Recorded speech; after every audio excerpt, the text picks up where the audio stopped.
जी है चंद सांसें या नबी तशरीफ ले आओ कि रास्ता तक रही है आपका बीमार की चौखट। 27वीं रात, चांद कितना बड़ा, खत्म मना नहीं कर रहे। 27 में छुप जाता कि नहीं, बोलो छुपता कि नहीं? चांद छुपा, बादल, हल्की हल्की बारिश, और चमासे की रातें कहते हैं बहुत अंधेरी होती है, बड़े बूढ़ों को कहते हैं जी है। तो चमासे की रातें अंधेरी क्यों होती है? क्योंकि बादल जो होता है वो तारों को भी छुपा लेता है जी, फिर सामने कभी नजर नहीं आता, तो अंधेरा। रब ने फरमाया जिब्रील जी रब्बे जलील जाना, महबूब को दूल्हा बना के ला। जन्नत गए, बुराक लिया, हाथ में जन्नत की किंदील ली, लालटेन लेके चलने लगे। रब ने फरमाया जिब्रील ये किधर लेके जा रहे हो? कहने लगे या अल्लाह तूने कहा ना महबूब को दूल्हा बना के लाना है। ये मेरे मालिक 27वीं शब है, सूरज भी छुपा है, चांद भी छुपा है, बादल है, हल्की हल्की बारिश है, अंधेरे में तेरे महबूब को दूल्हा कैसे बनाऊंगा? इसलिए जन्नत की किंदील लेके जा रहा हूँ। रब ने फरमाया जिब्रील मेरा महबूब किंदील का मोहताज नहीं, मेरा महबूब किंदील का मोहताज नहीं है। कहा फिर? का किंदील को जन्नत में रख दो। या अल्लाह अंधेरे में महबूब को दूल्हा कैसे बनाऊंगा? फरमाया जा, मैंने महबूब के चेहरे पर 70,000 पर्दे अपनी गैरत के डाल रखे हैं, जा सिर्फ एक पर्दा हटा देना, तेरी रोशनी का इंतजाम हो जाएगा। जिब्रील कहते हैं महबूब के कदमों में आया, तलवों को बोसा दिया, महबूब उठे, मैंने जैसे कि महबूब के रूखे रोशन से 70,000 पर्दों में से एक पर्दा हटाया था। कहते एक नकाब का पलटना था, मेरी आंखें खीरा रह गई, सिर्फ नकाब हटा, ऐसा लग रहा था जैसे पूरी कायनात को 70,000 सूरजों की रोशनी ने चमका के रख दिया।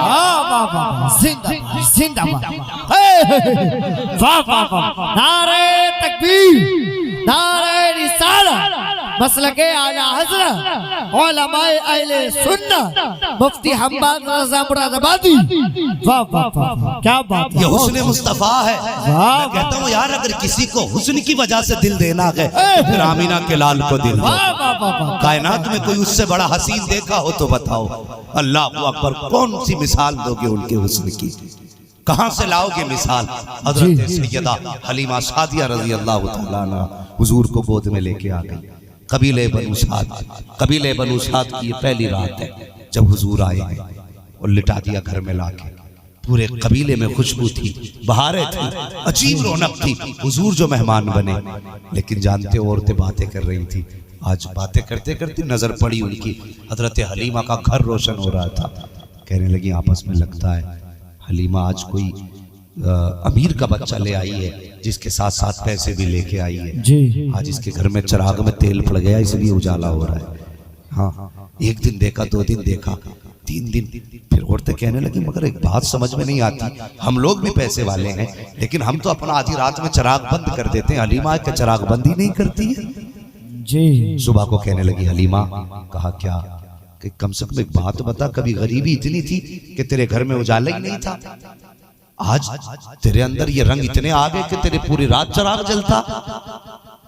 कहने लगी मैंने न कल चिराग जलाया था ना आज चिराग जलाया, मैंने ना आज चिराग जलाया ना कल का, ना हलीमा फिर उजाला कैसे? का मैं चिराग नहीं जलाती। औरतें कहने लगी अच्छा आ गई वापस। कहने लगी हलीमा को रंगे हाथों पकड़ेंगे, होती है ना फितरत। और तो कहती है, कहने लगी हलीमा को रंगे हाथों पकड़ेंगे।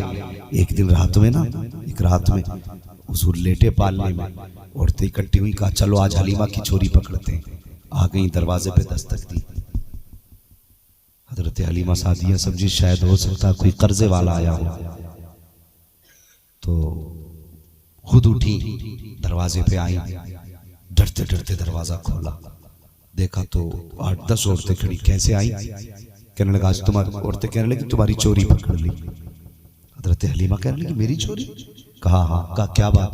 कहा तुम कहती हो ना चिराग नहीं जलाती मैं। कहा फिर आज तो हमने तुम्हें रंगे हाथों पकड़ा, देखो तुम्हारे घर में चिराग जल रहा है, ये रोशनी। हजरत हलीमा कहती है जब उन्होंने इतनी बात कही ना फिर मैं चौड़ी हो गई,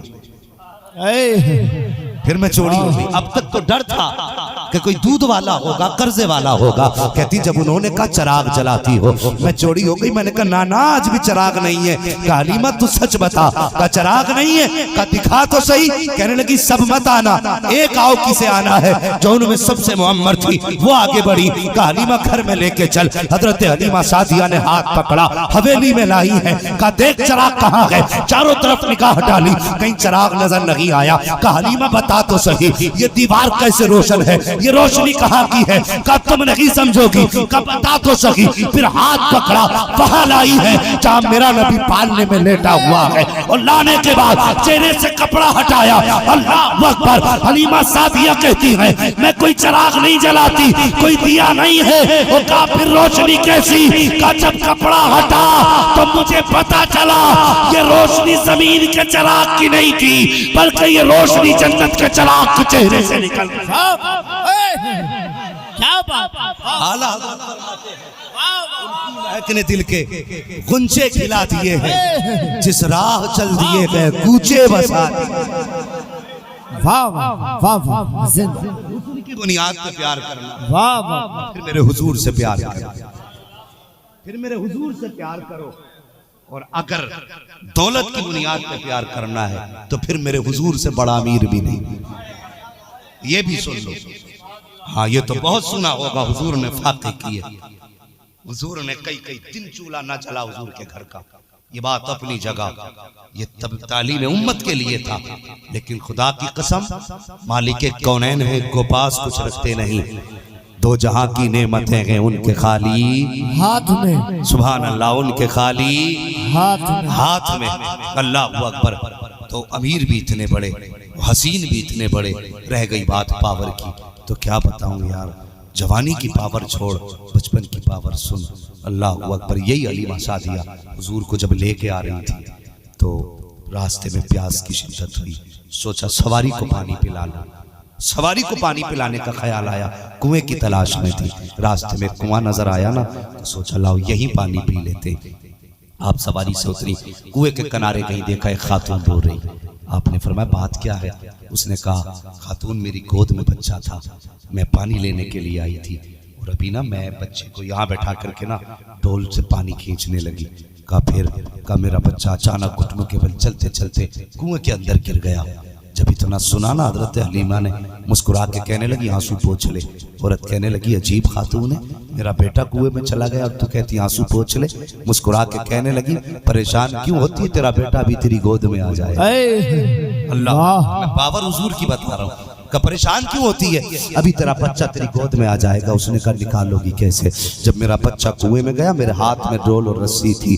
जब बच्चा कुएं में गिरा मेरे हाथ से रस्सी भी छूट गई, डोल भी चली गई। मेरा बच्चा वो देखो कुएं के पानी में गोते खा रहा है। अल्लाह अकबर। इतना सुनना था। हजरत हलीमा सादिया की तरफ खातून ने देखा। कहा खातून बता तो सही मेरे बच्चे को कैसे निकालेगी, तेरे पास कुछ है जिससे मेरा बच्चा निकाला जा सके, या तू कौन है। कहा मैं तो कुछ भी नहीं हूँ, लेकिन जो गोद में है ये सब कुछ मेरी गोद में है। अल्लाह अकबर। उसके बाद आपने हुजूर का चेहरा यूं कुएं की तरफ किया और कुएं की तरफ हुजूर का चेहरा दिखाया। सिर्फ दिखाने की देर की पानी ने छलांग लगाई, उठता हुआ ऊपर आया, बच्चे को पानी ने फेंका। बच्चा माँ की गोद में था, पानी बराबर खड़ा हुआ, कहने लगा अस्सलातु वस्सलामु अलैका या रसूल अल्लाह, अस्सलातु वस्सलामु अलैका या नबी अल्लाह। जिसको बारे तो आलम की परवाह नहीं, ऐसे बाजू की कुव्वत पे लाखों सलाम। आज जिस्म उठा बनी कर दिया, मुझे बहरे सखावत पे लाखों सलाम। जिस तरफ उठ गई तब में तम आ गया, उस निगाहे की नायत पे लाखों सलाम। वाह वाह वाह। नारे तकबीर, नारे रिसालत, मसलके आला हज़रत, उलमाए अहले सुन्नत, फैज़ाने गौसे आज़म, सीरते मुस्तफ़ा, अज़मते मुस्तफ़ा, ताजदारे खत्म नबुव्वा, ताजदारे खत्म नबुव्वा, ताजदारे खत्म नबुव्वा। सुभान अल्लाह, सुभान अल्लाह। जिंदा। अल्लाहु अकबर। अगर पावर की बुनियाद पे प्यार करना है मेरे नबी से प्यार है। कितनी ताकत होगी। क्या बात। यूं इशारा किया होगा, यूं इशारा किया होगा तो सूरज वापस कर दिया होगा। सवाल सूरज का नहीं, जी सूरज कितना बड़ा है, सूरज कितना बड़ा है, जमीन से बड़ा है। समझ रहे हो, जमीन से बड़ा है सूरज। उसका अपना वजन देखें और फिर उस सूरज को पूछिए इन उलमा से 70,000 फरिश्ते खींच के लेके जाते हैं। कितने? 70,000। कितने? 70,000। नूर की उसके अंदर नकेले पड़ी हुई जंजीरें, उन जंजीरों के जरिए 70,000 फरिश्ते खींच के लेके जाते हैं। मुफस्सिरीन फरमाते हैं ड्यूटी तो ये थी ना कि फिर पूरब से पश्चिम लेके जाना था सूरज को, फरिश्ते खींच के लेके जा रहे थे। का वो अपने काम में मसरूफ थे, लेकिन जब हुजूर ने इशारा किया तो सिर्फ सूरज नहीं आया, बाज ने यहां तक लिखा कि ऐसा लग रहा था कि 70,000 फरिश्ते भी सूरज के साथ टंगे चले आ रहे थे। वाह। उंगली की पावर है, ये उंगली की पावर है। बताओ जिसकी उंगली में इतनी ताकत होगी उसके पंजे में कितनी ताकत होगी। मुझे बताओ तो सही। अगर ताकत की बुनियाद पे प्यार करना है तो फिर मेरे हुजूर से बड़ा कोई ताकतवर लाके दिखा, उनसे प्यार करो। और सुनो, इतना सब कुछ होते हुए भी, सब कुछ होते हुए भी फिर वो कितना करीब है। मेरा नबी कितना रहम दिल है। अल्लाह अकबर। बस बात खत्म करने लगा। कितने रहम दिल मेरे हुजूर। मस्जिद नबवी में बैठे, सहाबा की अंजुमन है, और एक छोटा सा बच्चा था, छोटा सा बच्चा, और बाप का इंतकाल हो चुका था। तो चचा ने गोद ले लिया था उसको, मतलब अपनी कफालत में ले लिया था।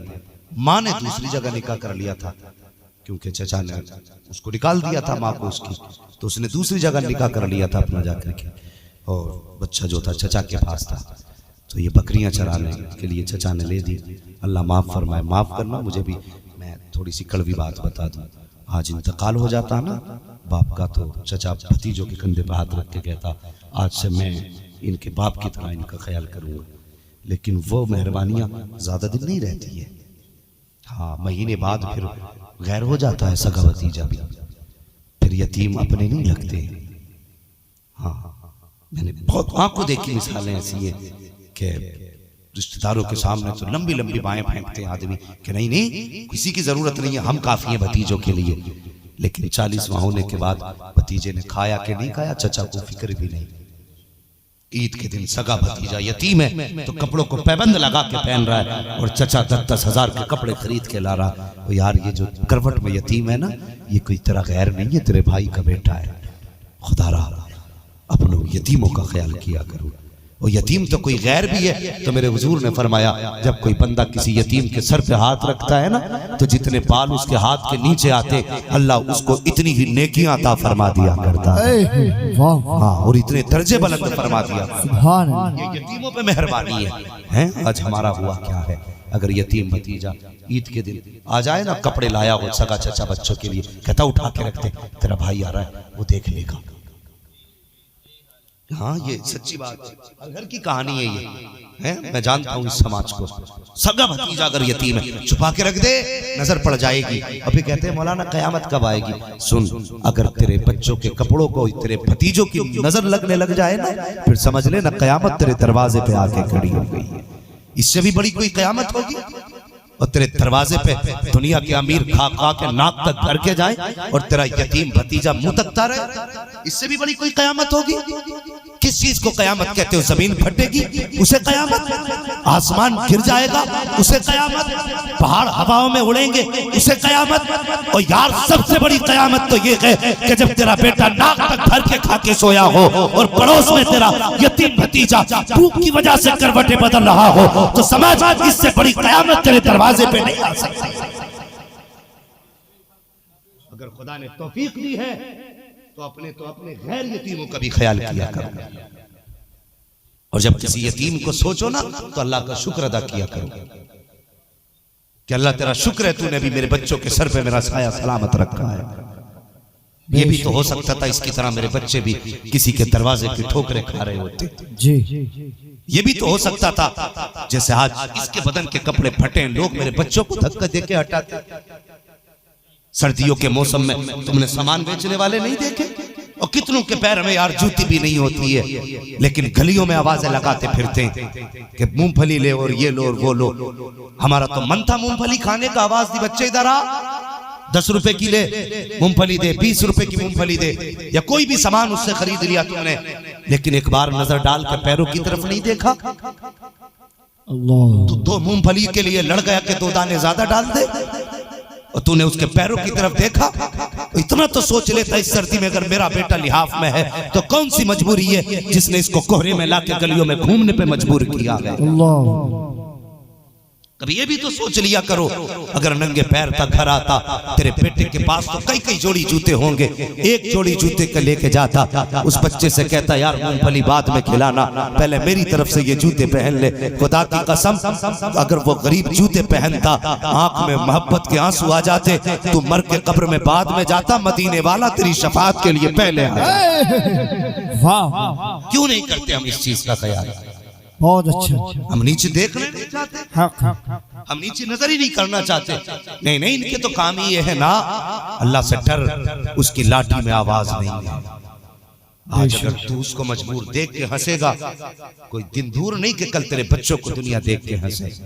इसलिए मेहरबानी करो, किसी यतीम को देखा करो, अल्लाह का शुक्र अदा किया करो, या अल्लाह तूने मेरे बच्चों के सर पे मेरे साए को सलामत रखा है। हाँ, वरना दौर बड़ा जालिम है ये दुनिया, ये दौर इतना जालिम है, इतना जालिम दौर है कि यहाँ तो यतीमों को भी रोटी बाद में दी जाती है, कम से कम पहले दुकान में सफाई कराई जाती है, गाड़ी पे पोछा लगवाया जाता है, तब यतीम को रोटी दी जाती है। कभी भूखा समझ के नहीं, उसको काम करा करके उससे जूतों पे नाक रखवा के तब उसे रोटी का टुकड़ा दिया जाता है। यह है हमारी सच्चाई। खुदा यतीमों पे रहम करो, जिनके बाप ना हो उनके सर पे हाथ रखो। किसी के देने से कमी नहीं आती, लेकिन समाज में बुरा मत मानना। मैं अक्सर कहता हूं, अगर किसी का ही पीर आ जाए नीचे से लेके ऊपर तक, लो हजरत ये भी ले जाओ, कुटिया की चाबी भी ले जाओ, अलमारी भी उठा के ले जाओ, कोई कमी है पीरों पे आज? जी, मुझे बताओ, कोई कमी है? कोई कमी नहीं पीरों पे, फिर भी भरमार पीरों पे है। क्या तुम्हें मोहल्ले के गरीब नजर नहीं आए? क्या तुम्हें गांव की बेवा नजर नहीं आई? जी, तुमने 50-50 हजार के नजराने पीरों के मजार पे चढ़ाए, और काश क्या ही अच्छा होता 50 ना दे करके तूने 30,000 किसी यतीम की झोली में डाल दिए होते, 20 किसी बेवा की चौखट पे डाल दिए होते, 10,000 किसी गरीब बेटी के गोद में डाल दिए होते। खुदा की कसम, अगर तेरे 50,000 से किसी बेवा की बेटी का घर आबाद हो जाता, किसी यतीम की छत बन जाती, तो मरने के बाद दुआ का मोहताज ना रहता, तू कब्र में बाद में जाता, में बाद में आता, अल्लाह के फरिश्ते कहते आगे मेरा बंदा जिसने यतीम की छत बनाई थी, गरीब का घर बसाया था, उसने मेरे बंदे की दुनिया आबाद की थी, मैंने उसके लिए आज जन्नत में महल आबाद कर दिया। वाह वाह, बहुत अच्छा पैगाम, बहुत अच्छा पैगाम है। नहीं देते जरूरत की जगह, हक, जाके देखो मज़ारों पे 600 चादरें चढ़ी पड़ी हैं। इन उलमा से पूछो ना, मैं बरेलवी हूं, वहां भी मत समझना, लेकिन कड़वी सच्चाई है जो गलत कर रहे हैं हम। एक चादर डालने की इजाजत है, दूसरी भी तब डाली जाए जब वो बोसीदा हो जाए। जी, जब एक की इजाजत है तो 70 का हिसाब कहां से दोगे? अल्लाह, बताइए मुझे। हमने मजारों मुजाबिरों के कमरे देखे चादरों से भरे हुए, क्या हो रहा उन कपड़ों का? कोई फायदा? एक चादर मजार पे जरूरत थी। आज एक पीर साहब से मुलाकात हुई, करोड़ों के मालिक के पीर साहब, लेकिन लॉकडाउन में किसी गरीब के काम नहीं आए। अल्लाह, मुझे बताइए ना, मुझे सच्ची बात बताओ, जो पीर तुमसे 6-6 महीने तक पैसे लेके जाते रहे, लॉकडाउन में किसी पीर का फोन आया गांव में कोई भूखा तो नहीं? नाम मत बताना, मैं नहीं पूछूंगा कौन किस पीर से ताल्लुक रखता, नहीं, कोई नहीं पूछेगा हमसे। अगर गरीबों का चूल्हा जलाया है ना, तो करोड़पति ने नहीं जलाया, हुजूर के इसी आम उम्मती ने जलाया है, जिसके दरवाजे पर 4 रोटी थी, पता चला पड़ोस में भाई भूखा है, उठा के 2 दे दी कि यार मेरे बच्चे 2 में काम चला लेंगे, 2 रोटी गरीब के पड़ोसी के बच्चे खा लेंगे। गरीब ऐसे पड़े हैं लॉकडाउन में, किसी अमीर ने मदद नहीं की है, किसी दौलत वाले पीर ने मदद नहीं की है। आज अपने सलीके तरीके बदल दो, खर्च करने की जगह खर्च किया करो। मज़ारों पे पैसा बेहिसाब है, और मदरसे के मुदर्रिसीन की तनख्वाहें देखो जा करके, किसी को 6 महीने की नहीं मिली है, किसी को 4 महीने से नहीं मिली है, किसी को साल भर हो गया तनख्वाहें नहीं मिल रही है। और यार बता तो सही, जो सुबह से शाम तक लेटे लेटे वली बन गया उसने ज्यादा मेहनत की है, या जिसने 4 बजे उठ के कुरान पढ़ाया उसने ज्यादा मेहनत की है, 3 बजे उठ के कुरान पढ़ाया उसने ज्यादा मेहनत की है, जो रातों को उठ के तेरे बच्चों को कुरान याद कराता रहा इसने ज्यादा मेहनत की है, जो ठंडे पानी से वुजू करके पढ़ाता रहा इसने ज्यादा मेहनत की है, और जो एक रात में उठा बाप ने इंतकाल में हाथ पकड़ लिया लो बन गए पीर, ये ज्यादा मेहनत से बना है, या जिसने 15 साल मदरसे में बैठ करके अपने पजामे को रगड़ा है वो ज्यादा मेहनती है। मैं कहता हूँ सुनो, अगर खिदमत करनी है तो दौलत वालों की न कर, कुरान वालों की खिदमत किया करो, दीन वालों की खिदमत किया करो। अगर चाहते हो किसी की मदद करो, कभी 1000 रुपए जेब में डाल, मस्जिद के इमाम के पास जा, और उसकी तनख्वाह वैसे भी कम होती है, उसकी जेब में 1000 डाल दे, खुदा की कसम इधर इमाम मुस्कुराएगा और उसके सदके में मदीने वाला मुस्तफा मुस्कुराने लग जाएगा। जिंदा नारे तकबीर, नारे रिसालत, मसलके आला हज़रत। 1000 चढ़ाएंगे, लेकिन गरीब इमाम की तनख्वाह 5000 ही बहुत है। जी जी जी, अब उसके लिए कोई बख्शिश नहीं, हक है, उसे कुछ नहीं दिया जाएगा, 5000 दे रहे हैं, मेहरबानी करो, हक बहकदार रसा, जिसका जो हक है उसे वो दो। समझ रहे मेरी बात? पीरों को भी नजराने दो, लेकिन ये कौन सा तरीका, ज़कात भी पीर ही ले गए, खैरात भी पीर ही ले गए, फितरा बचा था वो भी पीरों को ही जा रहा है। उम्मत के गरीब किधर जाएंगे? आप अपने असल पैसे से पूरा घर उठा के दे दो पीर को, कोई एतराज नहीं, मर्जी है भाई, अकीदत है, मैं भी देता हूं, मैं भी देता हूं, लेकिन ऐसा नहीं है कि मैं ज़कात भी पीर को ही खिला दूं। ये गरीबों का जो हक है वो गरीबों को दो, बेशक जहां जरूरत समझे वहां दें। हक। और अगर चाहते हो आपको पीर प्यारा ना, मुझे मेरा पीर बड़ा प्यारा है, मैं अपने पीर को अपनी जान से ज्यादा चाहता हूं, जी, मगर आज मेरा मन करता है ना मैं पीर की रूह को खुशी पहुंचाऊं, तो मैं पीर के नाम पे किसी गरीब को दे देता हूं। वाह, तो ये भी तरीके होते हैं ना पीर को राजी करने के, जेब में डालने से पीर राजी होंगे। थोड़ा सा जरा सलीके में जिंदगी गुजार, जरूरतमंद को दे, ये सभी से गुजारिश है। ये नहीं कि साहब मैं हाफिज बिलाल साहब के घर आया हूं तो इनके घर वालों से ही कह रहा हूं, नहीं, ये सोशल मीडिया दुनिया सुनेगी। मैं सबसे कहता हूं जहां जरूरत हो वहां खर्च करो। खुदारा अगर हम मदरसों का ख्याल नहीं रखेंगे तो कौन रखेगा? हम कुरान वालों का ख्याल नहीं रखेंगे तो कौन रखेगा? हैं? और एक मिजाज चला आ रहा है मस्जिद में पेटी पहुंचाने का कुरान की, अब्बा मरे इधर जनाजा तैयार, बेटा पेटी लेने चला गया। हाँ, इतनी पेटियां हो गई मस्जिद में रखने जगह नहीं है, गर्द जम रही है। हाँ तो तुमने भी ना रोका, हाँ तो फिर बैठो जरा, आप सुनो इंशाल्लाह बात सुन, बोले जरा या रसूल अल्लाह।